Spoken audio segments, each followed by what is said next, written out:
唔好意思啦，咁多位網友要你等咁耐啊嚇，因為我個 hard disk corrupt 咗啊，咁攞去整完之後咧，仲有啲 files 係讀唔到嘅，咁但係點都好啦，都照剪俾你哋睇嚇，進展啦。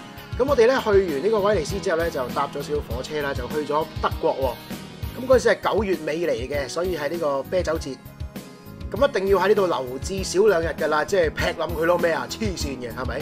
咁但係如果嚟緊10月有打算去嘅朋友咧，有個少少嘅忠告嘅。咁就係最好就 weekday 先去啊，即係1至5、1至4去啦。如果5、6日去咧，就一定好多人㗎啦。嗰啲 beer house 咧一定揾唔到位嘅。如果你晏晝去嗰啲時候咧，因為一定要坐低佢先會 serve 你啤酒嘅，唔可以就咁買啤酒咁樣周圍走嗰隻嘅。咁點都要試下㗎啦，即係人生點都要試1、2次啊。始終同香港嗰啲啤酒節好唔同嘅。咁我都嚟過呢度第2次啦。即係當水咁飲㗎啦，啲啤酒係最早咪食嘢啦，好似佢咁。咁嚟到慕尼黑，除咗劈冧自己之外，都要行下嘅。咁啊去咗呢個 stadium 啦，就係一個好特別嘅 stadium 啊 ，Alliance Arena， 即係拜仁慕尼黑同埋1860慕尼黑 share 嘅一個球場。咁都係為咗拜仁慕尼黑個名先嚟嘅啫。1860慕尼黑咧，成個球場淨係得呢塊板嘅啫。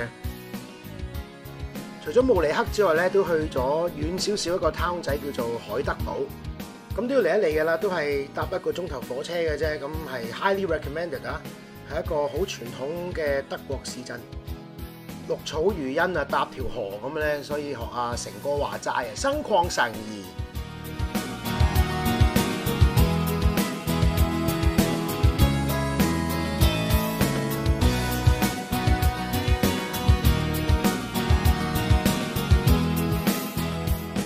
講到呢度先啦，嗱，下一站咧，我哋就去一個遠啲，可能香港人少熟悉啲嘅地方啦。仲有最後一個忠告啊，去啤酒節飲醉咗咧，千祈唔好玩呢個嘢，大佬嘔到罰單啊！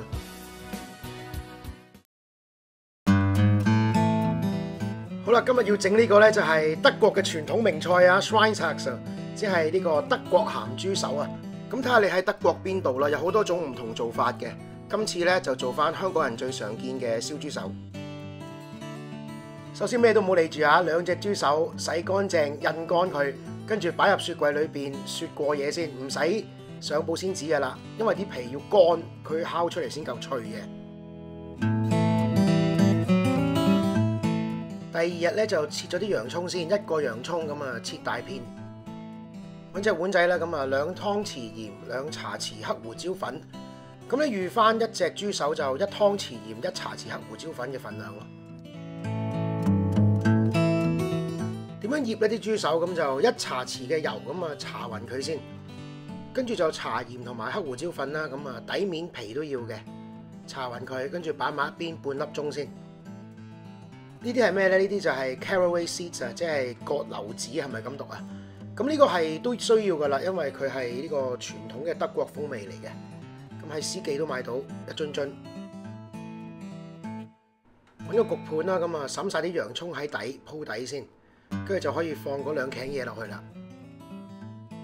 再加半支嘅德國黑啤，咁我呢度拆咗嘅，即係唔應該直接倒落嗰啲豬手度嘅，直接倒落個盤底度嚇，沖走晒啲嘢。Scheiße，雖然冇乜點樣影響最終嘅味道啊，但係唔好學我啦，直接倒落盤底。